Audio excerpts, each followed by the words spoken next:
Into the wild I'll go, and into the wild I am. It's been a while, freedom child, since I left my roots back home.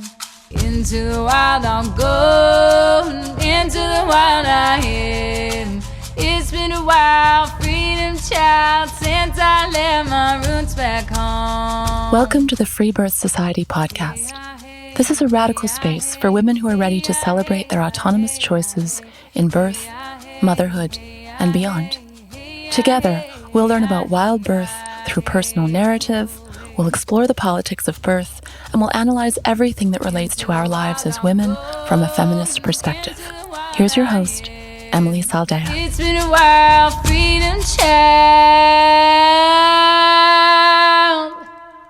since I left my roots back home. Jaylen was aware that the medical system was dangerous for her as a woman and a Black mother. Thankfully, her first birth with medical midwives was fairly straightforward. She left the birth center clear that she would not go back, not because it was traumatic, but because it simply just wasn't worth leaving her house for. With her second pregnancy, Jaylen stepped into full responsibility with a wild pregnancy and then the free birth of her dreams. She was surrounded by sisterhood and support in a community ashram. Jaylen fully actualized her dream birth. We're talking about an epic birth space decorated by dear sisters, friends chanting and vocalizing with her during the birth, live flute music, and plants infused with affirmations by Toni Jones herself. There was no fear. It was all flow, with Jaylen completely centered and held by her community, which then transitioned into a brilliantly supported postpartum. Jaylen goes on to fully integrate this massive up-level and leaves nursing school to pursue a truly holistic path, which is unfolding and gaining power as she does the work to shine her light and show women in her community the way out of the system and into sovereign birth.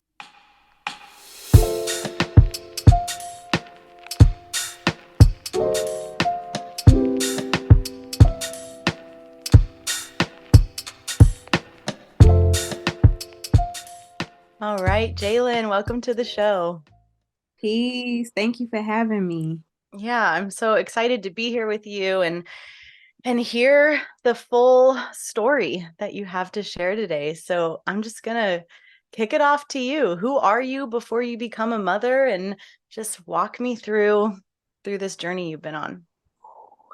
It has been quite the journey. So, which is my daughter's name, by the way, Cute. that I gave birth to during the free birth. But prior to Jaylen the mother, I was in nursing school, pursuit of a nursing career. I wanted to be a holistic nurse. And then I had my first birth, which was my daughter, my oldest daughter, she'll be 3 this upcoming February, so in a couple months. And that changed everything. Like you are truly reborn when you give birth. And she just brought this fire out of me.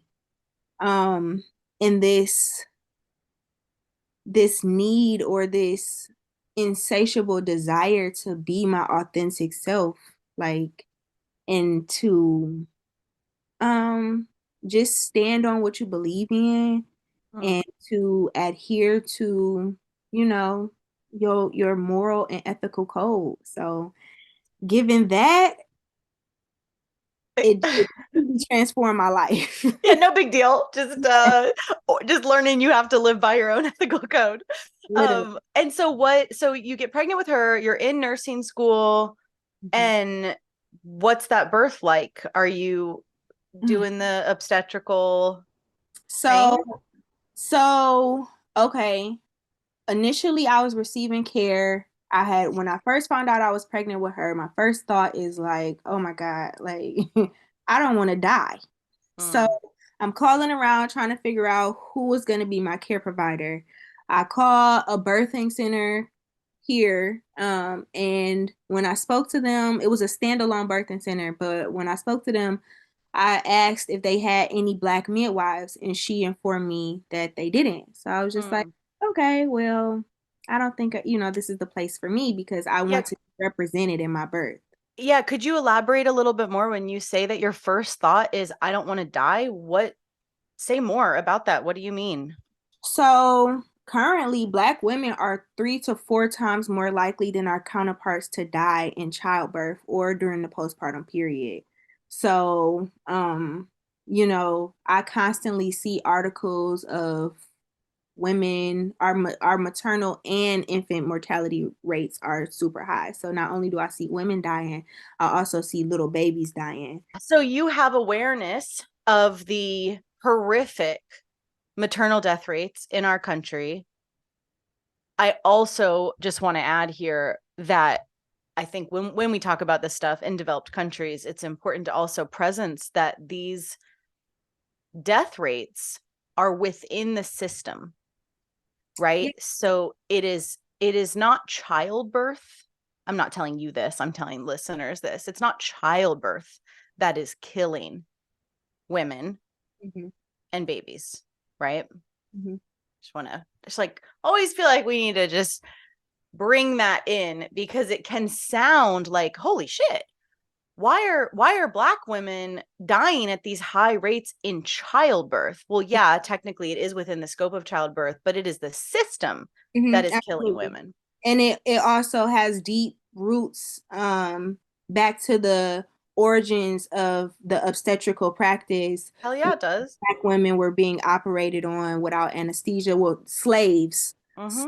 black slaves were being operated on by the founder of obstetrics, and he would do hysterectomies. He would do all these different like procedures, and he wouldn't use anesthesia because allegedly we don't feel pain and like we're subhuman. So it goes all the way back Yeah. to even the origins of obstetrics. And what I found throughout the process of me finding who was going to care for me, and I'm having these conversations because I want to be represented. I'm feeling like, okay, well, if I do have a care provider who looks like me, then I'm more likely to be heard. Mm. I'm more likely to be identified with and empathize with and related to and all of the things. So I declined to receive care from the respectfully from the birthing center, and I chose to go to a nearby hospital facility. But what I chose was the alternative birthing center, which is supposed to be the more natural route, like if you don't plan on having any epidural or anything of that nature, opposed to going to L&D. But in the event that you need to go to L&D, you have that option. So during the course of my care, I soon realized Yeah. that just because they look Here we like go. you does not mean that they are on the same frequency or are mentally on the same, capacity, on the same wavelength. Just because these are people of color, they have still been indoctrinated in a system that is upholding the status quo. Yeah. So Which is violent. exactly. So given that, I was just like, I felt I had a 2 out of, I believe, 6 chance because it was two black midwives on the team. And during the course of my care throughout my pregnancy, I would be seeing, whomever was there when I came. And then obviously when you give birth, you're going to get whomever's on call. Right. So I had a 2 out of 6 chance of having a black midwife deliver me. So I went with those odds, and I just, Mm. when I began to feel like, even by someone who looked like me, when I began to feel as though you're not listening to what I said, or you're not respecting what I'm choosing for myself. I had asked the question, oh, well, do you guys allow women to have a lotus birth? Oh, you don't want to do that. oh, you're gonna be carrying around, it's just rotting flesh, and you're already gonna be carrying a baby. You don't want to have to carry that around too, and that, it's just too much. Like, I didn't ask any of that. Like, Right. you're projecting and you're giving me your own personal opinion and what your bias is on it. Like, I just simply wanted to know, like, given, the hospital rules and procedures and protocols, is that allowed? Or I also felt like I was being coerced to receive more ultrasounds when I, came across the information, and spirit told me intuitively not to get ultrasound. And then the program version of me was like, no, like, if it was anything wrong, like, why would they be doing that? Oh God.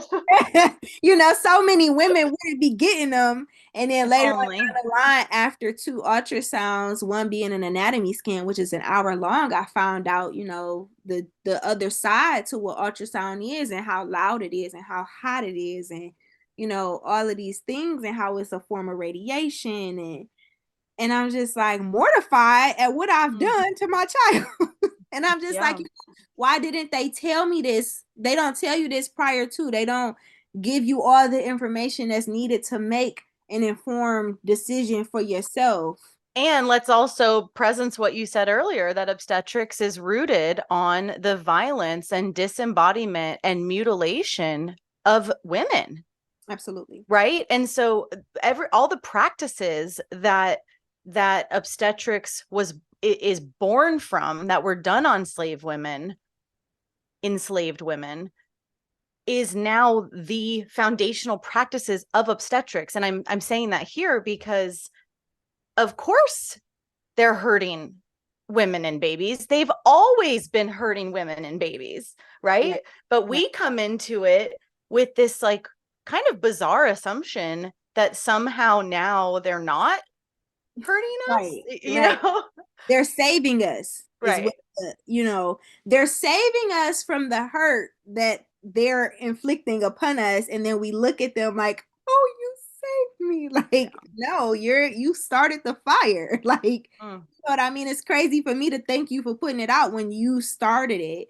So yeah, just giving the course of the care, I was just like, I don't feel like I'm being heard. I don't feel like my choices are being respected. I'm declining any further ultrasound, and I'm being told, oh, well, we didn't get pictures of this. I felt like I was being coerced, and then I ended up changing my care back to the freestanding birthing center that I had called initially. And it was white women there, but I felt like my birth choices, like, it was like I could have it my way. Do you guys do lotus birth? Oh yeah, we have herbs. Did you need herbs? Or are you going to bring your own herbs? However you would like it. You know what I mean? So I felt like and I transferred at 30 weeks. It was on me really heavy. It was on my spirit really heavy. And I told my husband, like, look, I cannot give birth there. Like, we have to figure this out. And I transferred my care at almost the very last minute. And I'm so happy that I did. I'm so happy that I did. So how did that birth go?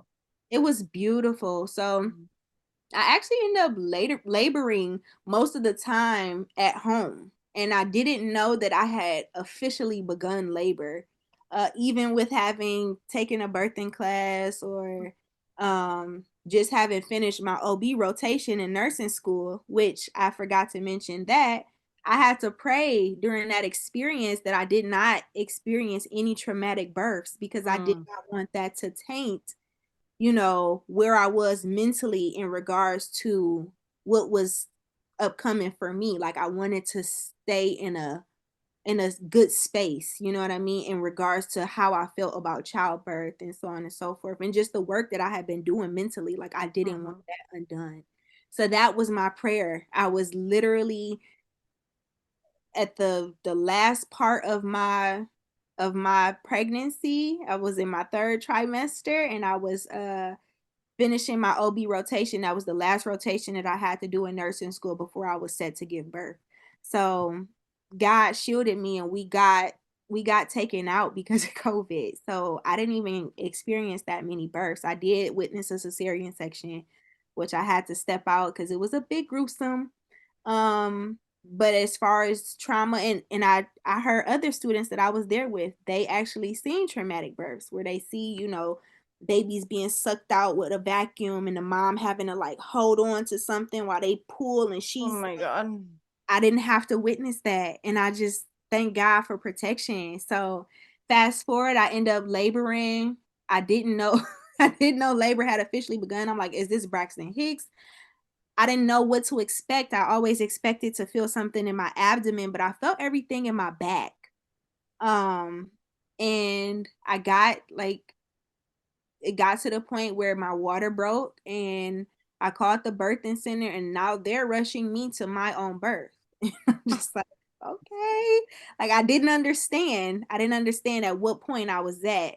Mm. Um, and I got there and I was like, can you guys like fill up the tub for me in case I want to get in there? And they were like, she's about to come out. And I'm Oh like, yeah. oh, okay. So I pulled up at 12:25 and I gave birth at 1:05. Oh my goodness. I rested for 4 hours and then I headed back home. So after that, I was like, I could have just stayed home. Yeah, for real. I And that's love when birth stories, I love when births in the system are so chill that the mom realizes she doesn't need the system versus, most women are finding free birth by first being brutalized by the Mhm, system and mhm, then being like, never again. mhm. But yours is like, oh, I didn't even have to leave. I just literally came here, I pushed her out, and that was it. Like I That's funny. extra step out. So baby number Mm-hmm. two, that's what I did. I was just like, I realized after that birth that everything I needed was inside of me. So that's what led me to my free birth. So did you have the language? Like, say more about that. Like, how does free birth come into your consciousness? And and most women don't do something so rogue, right? Most women will go from a birth center to a home birth with a medical midwife. Hmm. So tell me about like how it even comes into your mind that you could just do this without a medical provider. So it's a woman that I follow online, and she's so I love her so much. Her Who name is is it? Crystal Alkaline Doula.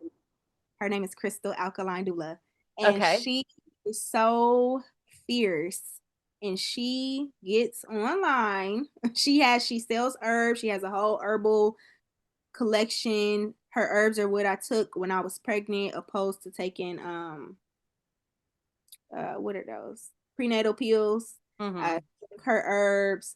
So I listened to her starting with my first pregnancy, and that's when I got the like when it was the confirmation about the ultrasound. I heard her talking about it, and I was like, I knew that didn't sit right in my Mm, spirit, and then just listening to her, it was just a build on and a build on, and I believe she has had 3 free births. hmm.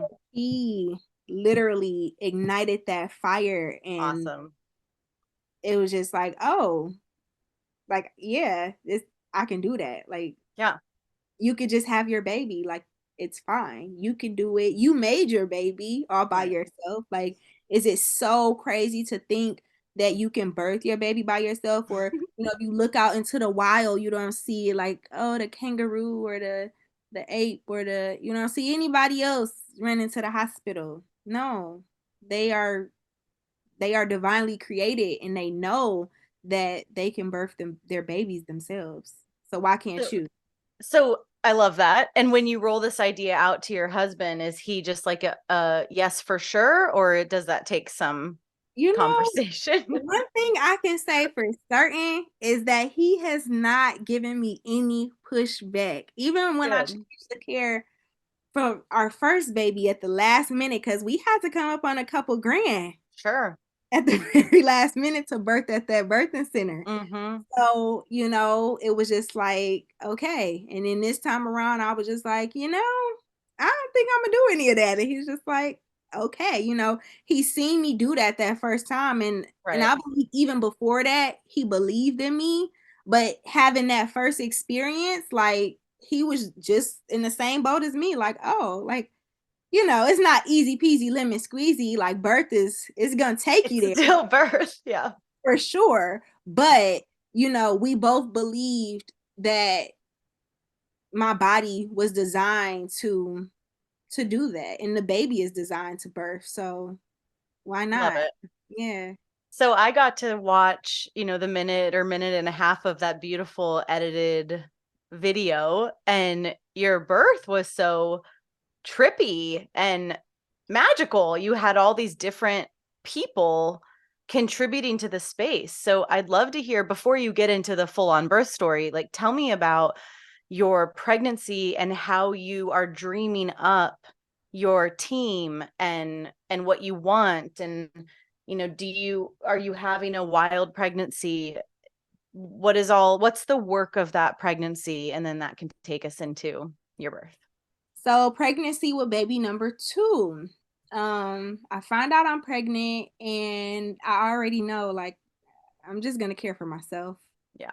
I began to take the teas from Crystal Alkaline Doula, and I also began to purchase a sea moss.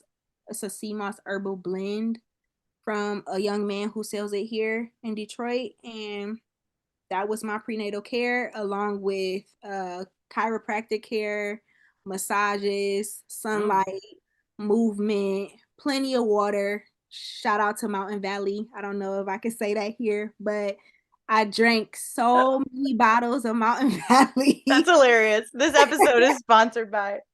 Drank so many bottles of Mountain Valley. That is my go-to water. I feel like if I like, it's, to me, it's my top choice. So Mm-hmm. it was a part of my prenatal care. That's what I got to put that out there. And my baby was That's so cute. healthy and beautiful.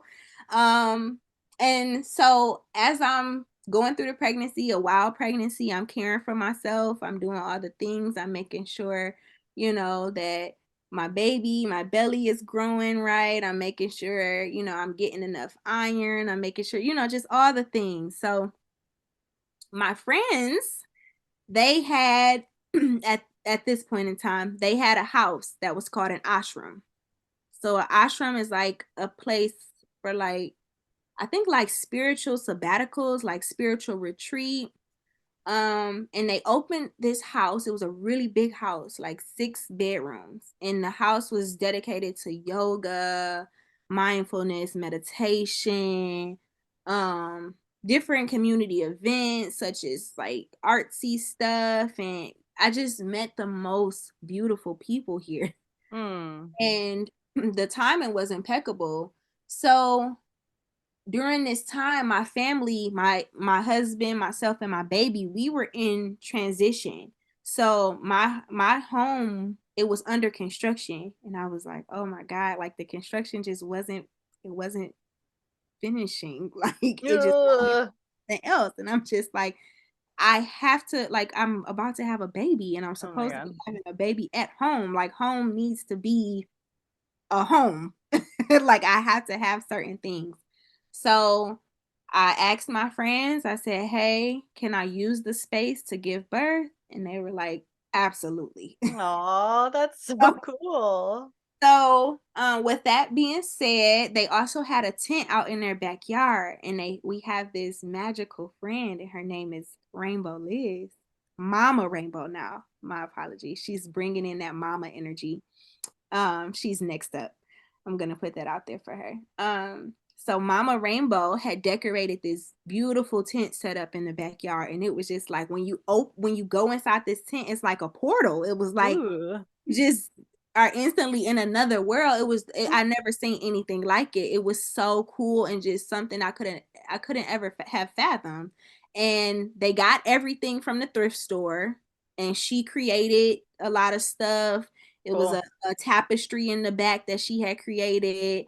Everything was just so beautiful. So I was like, I think I'm gonna ask her to decorate my birthing room. Mm. And I did. And she was so honored. She was like, absolutely. Like, yes, without a shadow of a doubt, especially because she's calling that energy in for herself. And then she had told me, like, because she was entering this space that she had never seen birth before and she wanted to learn so much about it. So that was our trade-off. Like, I taught her about birth and she put my birthing room together. And also I had her to attend my birth so that she could see and experience her first birthing experience as something that's wholesome and sacred, opposed to like the trauma and the fear mongering that everybody tries to push. Yeah. So we bonded over that. She put the room together. We went to the thrift store. We picked out things that I like, and she put her own spin on things. I told her I wanted an ancestral altar. We put that together. She incorporated so many other things with just like detailed, very intricate, like intentional, like everything Beautiful. was just intentional. Every single thing that was in the room, if you ask her about it, it was intention behind it. Like she picked it for a reason, down to the colors, that like down just everything. So I went, she was putting the room together, and then they it was a reveal. Cute. I was floored. Like when I walked into the room, I'm just like, oh my God. Like this is so beautiful. Again, something that I could have never fathomed. And I'm forever grateful to her for creating that sacred space for me, because it just made the experience just that much more special. Oh yeah. So sweet. Yeah, so as far as who all was there, it was people who were kind of living at the house, like friends who were living at the house. And I had kind of had already touched base with like, okay, well, if you're here when I give birth, like I would like for you to help me, and this is the capacity in which I would like for you to help me.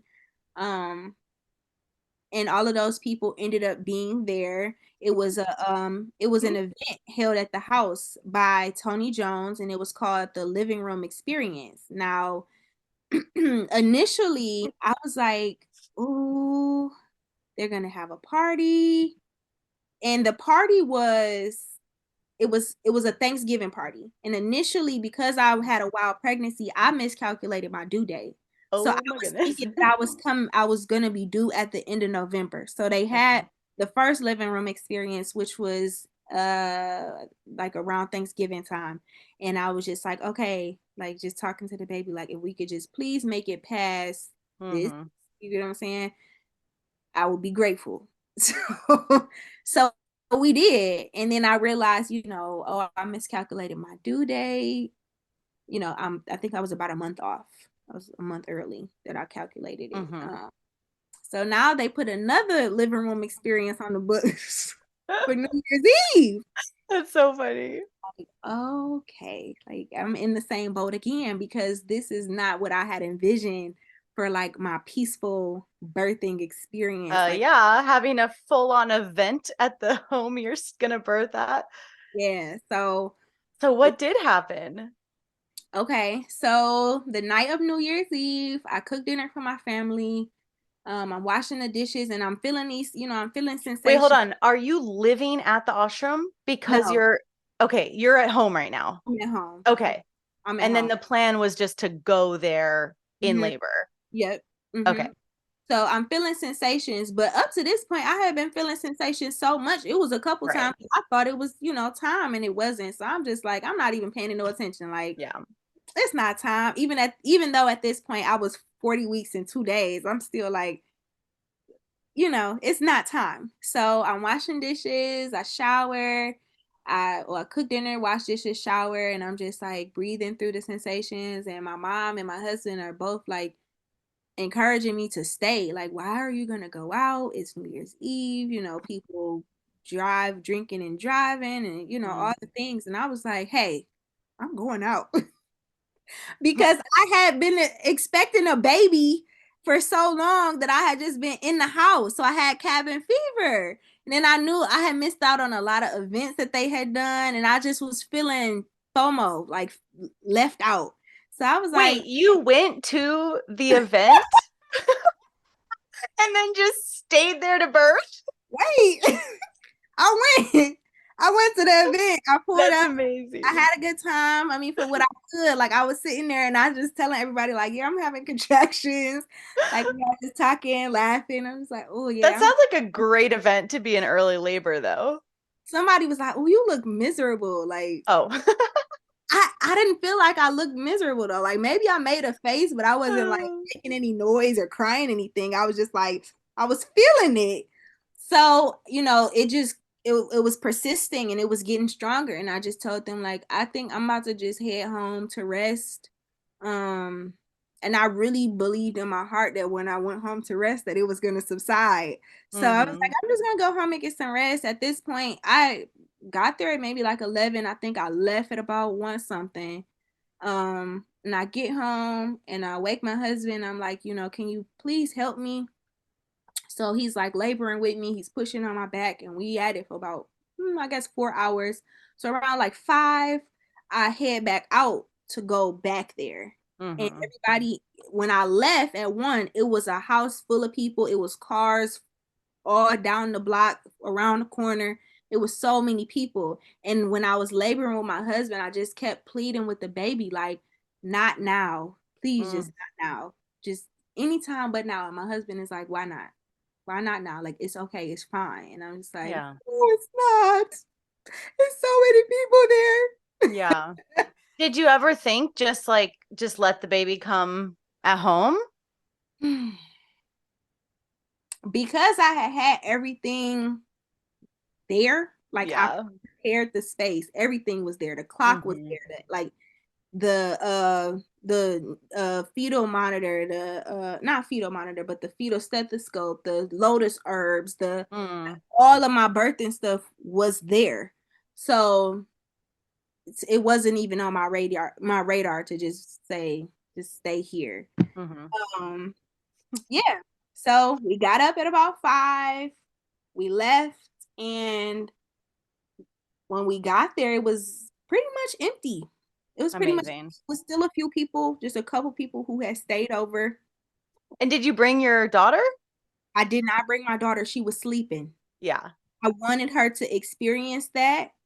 But she was asleep. And then by the time Totally. she did wake up that next morning, I had already given birth. So you just had someone come stay My mom, at your my house, mom, yeah. yeah. So she stayed with my mom, and yeah, by the time she woke up, I had already given birth. And I was worried because I was like, well, I don't want her to be worried Yeah. about because at that time she was 1 going on 2. And at that time, it was different scenarios that would happen where, like, if she thinks one of her parents are hurt, she's concerned. So I know that I don't labor or birth quietly.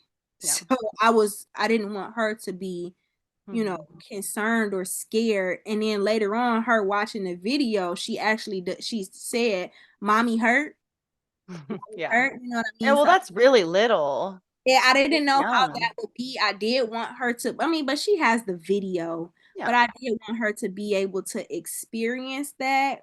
But everything played out how it played out, and I believe Yeah. it happened how it happened for a reason. And you don't wake up a baby at 5 a.m. to come watch Yeah, your like, birth. yeah, like that's a whole thing. You know what I mean? My mom was here, Totally. she was safe, you know what I mean? Yeah, And of course. it was okay for me to go have the baby, Totally. her come later. So that's what happened. Okay, so But you show everybody, up at the yeah, ashram. so everybody's pretty much everybody's all gone. A couple people stayed over, and I'm just laboring. I wake up my friend, I let her know that I'm there, and she's so tired because they literally just went to sleep. Oh no. They just went to sleep. So I'm just They like, rallied though. yeah, I'm like, you know what, just go get some rest. So my husband and I continue, and then they joined us at about, I think, like 8 something, after they got a little bit of rest. And then like they just kind of started to trickle in, one person after another after another. And they began to rub me, or just in that part, because I had given certain people certain tasks, but when it was unfolding, that's not how it played out. Everybody just picked their role intuitively. Mm-hmm.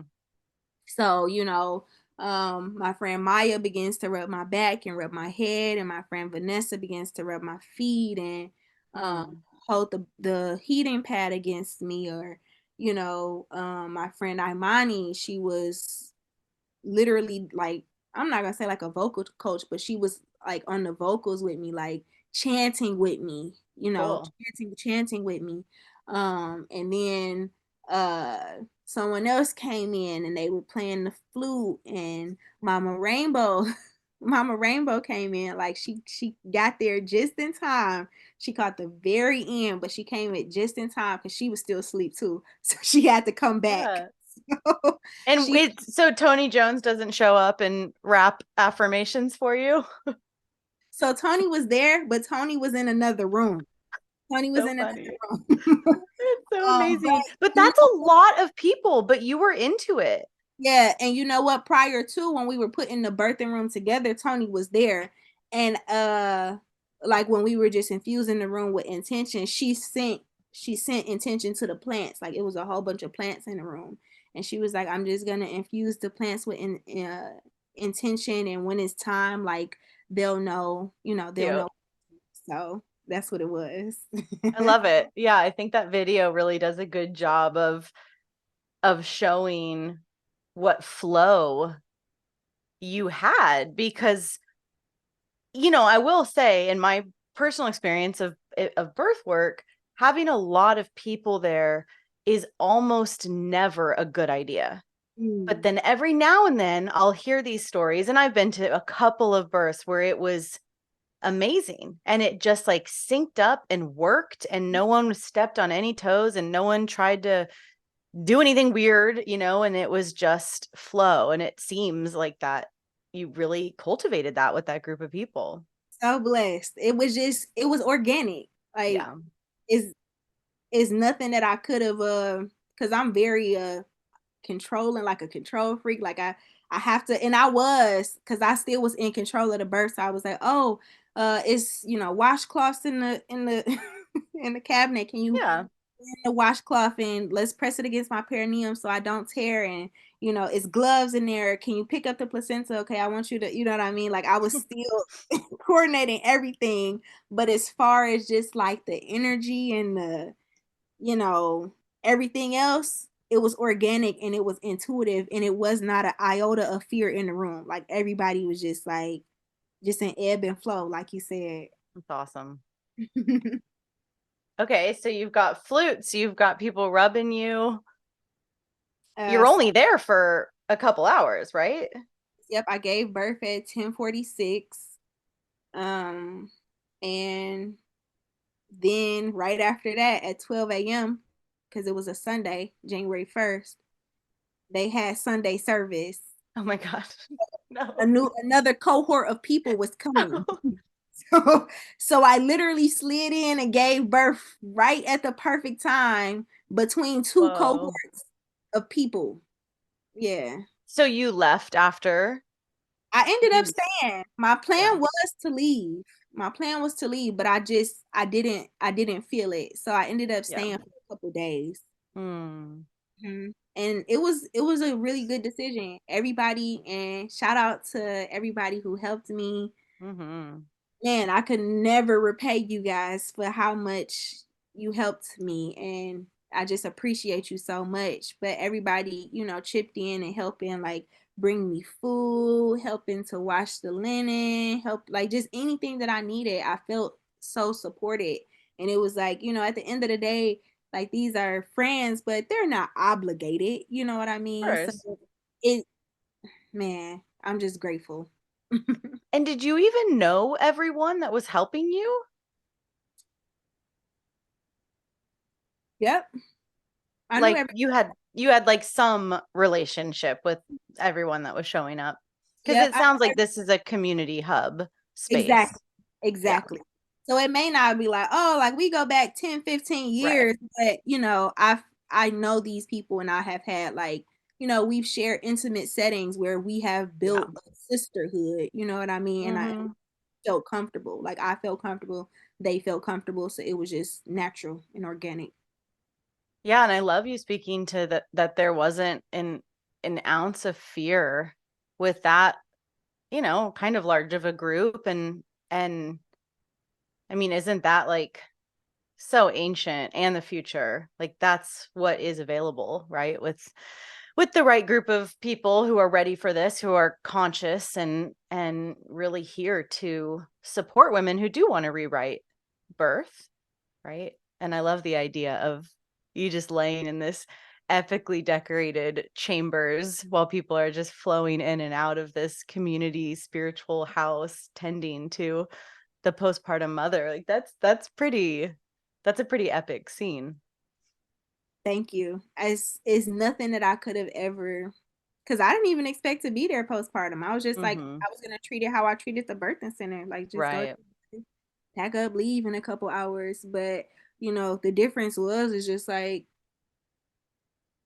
I'm with my friends and I'm like I know that I'm safe and just Mhm. my body I did not feel up to. I mean, I just had a baby. Yeah. It would have been quite a bit to like for me to get down those stairs and Mm. get into the car, and I was like, no, I'm gonna rest here. And I did. I think I stayed for like 9 days. I'm And sure it was such a joy too for them to have that energy in that house. That's so special. they said that the next morning after I gave birth, everybody was just like just floating. Like Duh. Yeah. energy was just like you can't even describe it. Yeah. Everybody was just on cloud nine, and it was just like such a glorious day. I love how simple this has been for you. Like just straightforward. Like you had your first birth. I was thinking when you were speaking earlier about, walking away from that first birth and just being like, oh, I didn't even really need to come. That really does take a level of, what's the right word? Like just self-awareness, self-trust, that you weren't really interested in the story the system has, for you or about you and all women. And yeah, it's a real testament of what is possible when a mother lets things be simple and chooses herself and puts herself first. And also your willingness to say no, when the team didn't feel right to you. I mean, that's just so much of these stories on the podcast is so many women who just aren't treated well, but they accept it, Mm. Mm. you That know, part. at At first. that point, everything is a choice, Right. right? We may not Certainly. feel like we have a choice, but like, We do. dude, But we actually do. I hate to put it like that because it sounds so harsh. Like, It's and somebody true. had just invited me somewhere to like try to persuade someone who their personal testimony is that their first birth was extremely traumatic, and then they're now pregnant, and the care isn't so great. And somebody I know, she free birth as well. Hmm. Sarah's like, come on, we have to tell her to do it. And I'm just like, I cannot, because it's her choice. Mhm. We have a choice. And at this point, if she is refusing to do something about not being treated well, then Right. you are actively choosing that. Yep. It's nothing that I can do or say to change that. Like, Well, we can't change and evolve without willingness to do so. And so a lot of my birth work that was in the system, I now realize was me just totally barking up the wrong tree and trying to convince women to not choose abuse. And hmm, when I left the system and now I only serve women in a sovereign way, there's none of that like flavor to it. There's no manipulation and coercion from me, right? Which I can acknowledge now was a part of being a doula. Was I was trying to do a different version of what the system does. And it's ultimately really disrespectful to the woman in front of us to treat them that way, right? It's infantilizing. yeah, I totally agree. So are you now a birth worker? What is your deal now? And I'm assuming you didn't become an obstetrical nurse. So I ended up leaving nursing school Yeah. like 2 semesters shy of my completion. It was just like I couldn't wake up and continue to do that. Like, I'm not Uh-uh. playing with myself and, oh, I'm gonna do it the holistic way. It's like, Then uh, don't be a nurse. Like, just don't be a nurse. Yeah. Because what is the holistic? You know what I mean? You still have Exactly. to, same as my birthing class, like you still have to adhere to what you signed up for. Yes, of course. If you want to teach herbs and it's a better way, like you have to do that without saying like, oh well, these medications is killing your liver, it's killing your kidney, it's a ton of side effects. You know what I mean? You can't go against it. You're with the team. You signed up with the team. Right. So I ended up leaving. And then after I gave birth to my first baby, I dabbled in some doula work. After I became pregnant, I realized like this is the arena in which I want to serve in. However, I realized that with two small children, I cannot just pick up and go at the drop of a dime. Like I Yeah. just don't have the liberty to just fly that freely. So I was like, okay, well, what can I do? And just sitting with that, sitting in stillness, birthing class came up. Like, and especially after me taking a birthing class, like all Yeah. the people in the class were white. The instructor was white. I was the only person of color. So it was just like, and I never hear women who look like me say that they took a birthing class. Like I've never heard that. So I was like, you know what? The lane is wide open. You know what I mean? So that's what I do now. I'm a birth educator. Okay, cool. My goal is to equip women, and back to what I was saying before, I did not want to get certified because I didn't want to have to be limited or confined to the curriculum of whomever certified me and only teach what they want me to teach. So not only do I touch on like, oh, the different positions, the breath work, the mental work of preparing, and the spiritual aspect of it and all of those things, I also talk about if you do want to birth in a hospital setting, what you can like what you may be presented with, the different medications, the different procedures, and just a breakdown on it all, like the ingredients, the potential side effects, you get what I'm saying? So I'm equipping you with all the information that's needed to make an informed decision. And I feel like a common misconception is because I had a birth and center birth and then a home birth that my class is exclusively for those who are home birthing, but in a large part it's for women who are birthing in a hospital too, because it's my class is to reclaim your power over birth. So my goal, whether you home birthing or birthing in a hospital or in a birthing center, is for you to be equipped with all the information for you to be able to curate your birth how you see fit and what you feel is best for you and your baby. I appreciate that, but I would argue that there is no such thing as a woman claiming her powerful birth in a system that it's not potential. It is set up on a patriarchal, hierarchical, racist,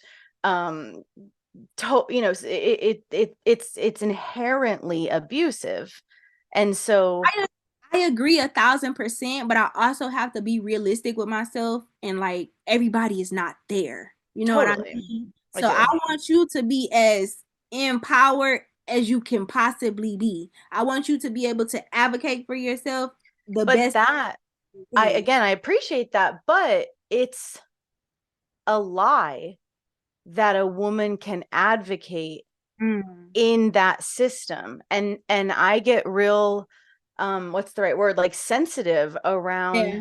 this notion that if you just, and I'm not putting words in your mouth, this is more like the doula rhetoric I see, but Mm. if you're just informed, if you just know your choices, if you know your rights, you can avoid the medical kidnapping of your baby to NICU, and you can avoid getting sedated against your will. And it's not true. Advocate for yourself in these ways. You get punished. CPS, Hell or yeah. I mean, like I get what you're saying. Yeah. I'm just like, I'm trying not to leave my sisters behind because I know so many of them are not here yet Yeah, where you and I I are. understand. You know what I mean? So it's like I'm trying to, I don't know, I guess like send a lifeboat. Like I'm just I'm trying to with you. I'm just with you.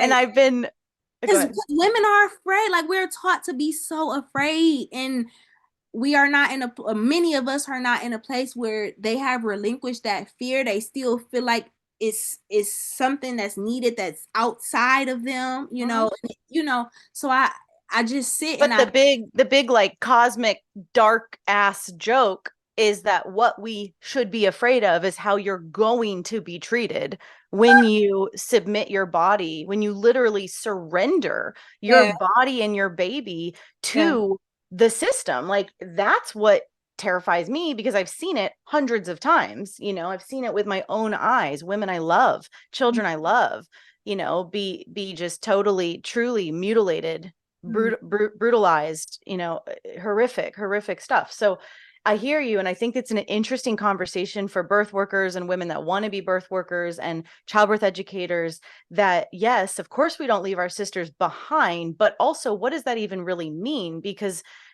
the point you were making before that was we can't force someone to choose something different, right? So Very true. I'll say, like, for myself, what I've really gotten grounded in the last decade, because the previous decade I was a doula in a system and a childbirth educator and all that too. But in the last decade, I've been like, I wonder what will happen if I stop trying to make any of this sound accessible. And what if I just spoke the truth and whistle blew about how fucked it is? It's so not sexy, and people be like, huh?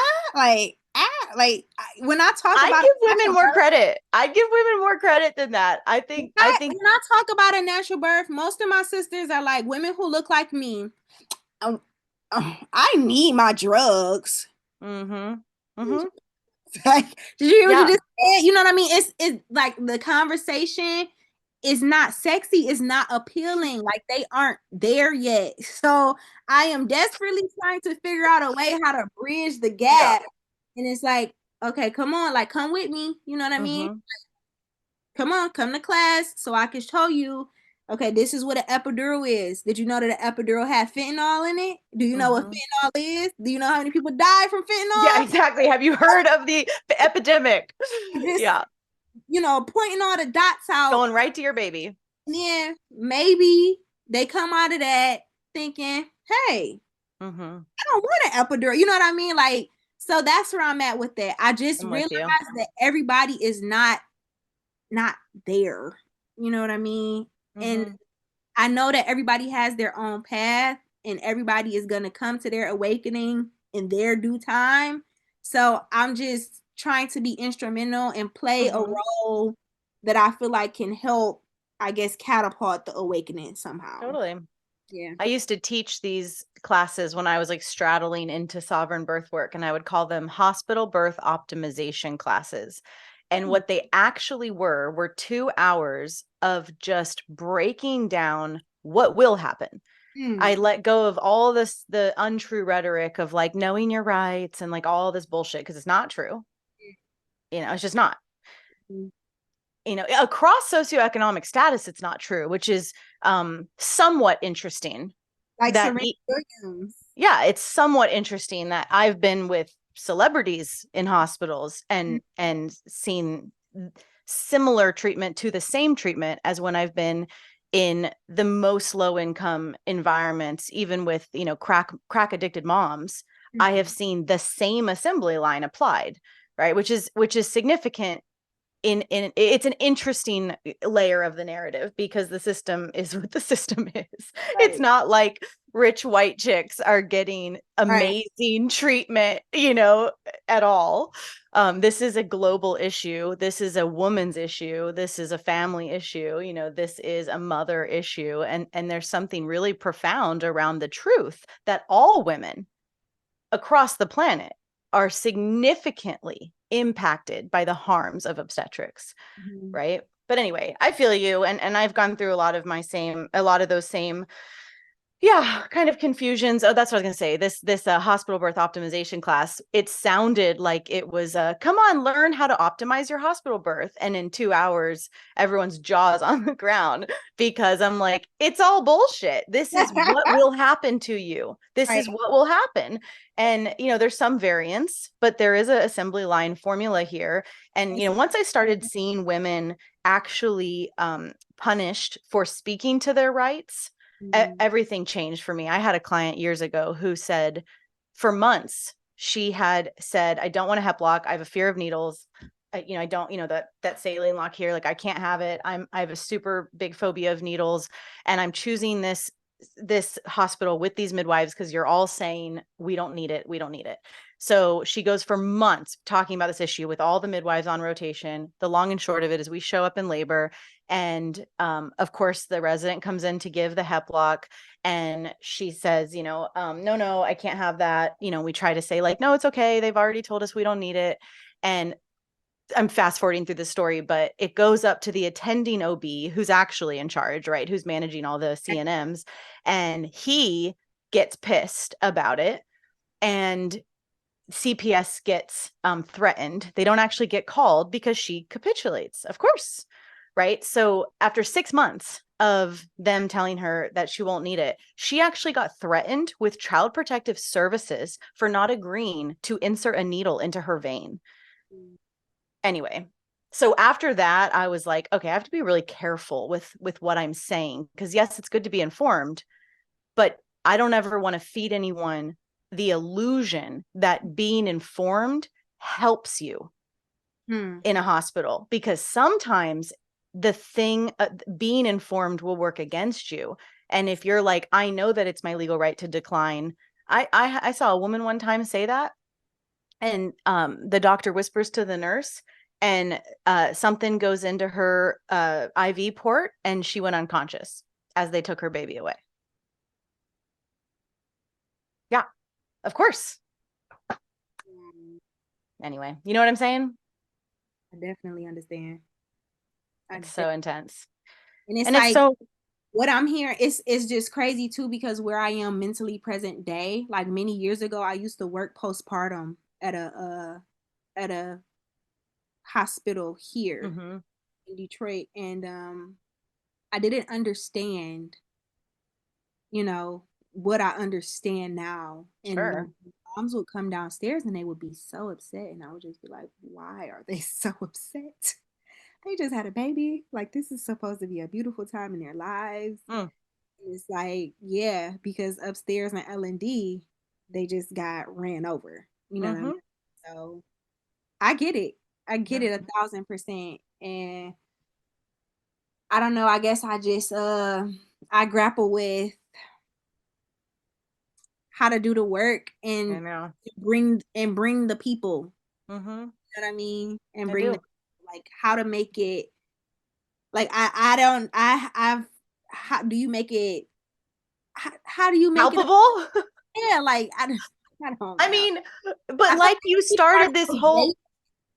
but how you started this whole episode, was to say, I don't want to die, right? That's Yeah, a pretty powerful angle to untangle why women are dying. And it's yeah. not because we aren't built to birth. Mm-hmm. That's not it. That is not why we're dying. Birthing class, by the way. Say it again. That's the name of my birthing class. What?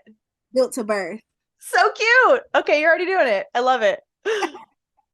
Yeah, I feel I hear you. you, though, and I understand. I'm with you 1,000%. Like, yeah, we just trying to figure out a way of doing the work, spreading the message, You and are doing it.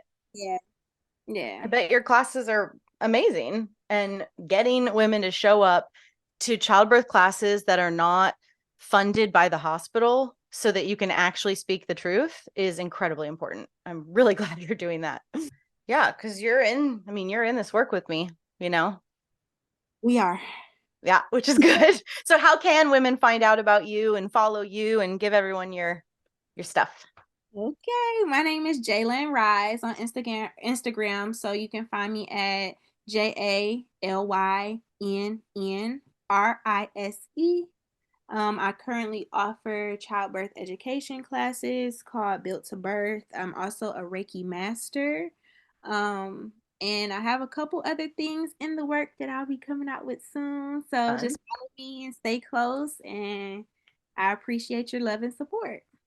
Do you do virtual work, I would imagine? I just started doing virtual like last week. It was my first Cool. time. It just hasn't been a I told you nobody's knocking down my door. So it hasn't been a Yeah. need for it at this point. That's not how it works. It's the opposite. It's that the analogy I use with my students in the Radical Birthkeeper School is you are a lighthouse. What does a lighthouse do? A lighthouse sits there and shines their light out, specifically to the ocean, so that the ships can find their way home. Whoever's ready to come home is going to find that light and find their way home. Right. And so your job isn't to convince anyone. It's certainly not to wait for someone to knock on your door. It's to shine your light with as much clarity and focus and dedication as you can, because then women know where to come when they want it, and they will come. They will. I know they will, because I know where I sit. I have women all over the world asking to do sessions with me, wanting to talk about how to have a home birth. Women all over the world in countries, embarrassingly, I've never even heard of sometimes, and so I know there's a space for, let's call it a free birth coach or a home birth coach or whatever. And I could see your virtual offerings being the backbone, with your Instagram and with your offerings being the backbone. And then you do a community class in your actual community, once a month or seasonal, and that can have low stakes because you are putting out your virtual stuff, and it'll all just kind of come together. I can see it. And there is such a value. The fact that you are a Black woman in Detroit who chose free birth for all of the reasons that you've laid out, you have a power in your message that I don't have, right? And so women will want to coach with you because of exactly who you are, what you've got, where you've come from, right? That's how it works. And your spin on things and how you teach. And there are, just like you said about the midwives, there are women out there looking for women who look like them, who have walked this path. Mm-hmm. And I needed that so much. Thank you. Okay, good. Good. Because it's big, it's a big deal. It's a big deal that you chose this. It's a big deal that you're willing to teach about it. And yeah, I hope you stay motivated. Thank you. I appreciate you so much. Well, thank you for your time. Most welcome. Thank you for having me. And I'm excited for everything that's to come. I'm excited to collaborate and continue to do the work. Thank you. All right.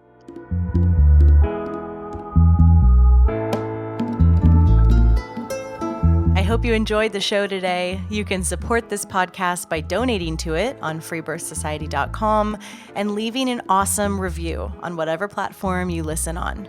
The more reviews, the more visibility the show gets, so let's spread the word of sovereign birth. We've always got a lot going on at Free Birth Society, and you can find out about all of it at freebirthsociety.com, at Free Birth Society on Instagram, and opt in to my newsletter below in the show notes. We offer courses on free birth, authentic midwifery, and the blood mysteries, as well as one-on-one coaching, in-person retreats, and of course, our annual Women's Festival. Our exclusive, vetted, private membership is definitely something to check out if you're looking for a community of wise sisters. Together we rise. We must speak our stories, claim our lives, and support one another. This is the living revolution, and I am so grateful to be in it with all of you. I'll leave you with our epic Free Birth Society theme song, Wild Woman by Aruba Red. I honor you for the wisdom you held, the ancient traditions of plant medicine and womb magic. I feel the spirit of the ancestors as I place my hands upon my belly. This sacred portal will be honored. Eons upon light beams of survival, withstanding the eradication of our power by design. I will not allow the separation of our young to be forced upon me. My sisters will no longer birth in captivity. The picket line redefined from burning our wild women to paralyzing us and drugging our babes. Strapped down in a clinical white bed, drying up the milk from our breasts, keep your needles. My family will never again be doomed to chase those dragons or your poison. We reject your fear.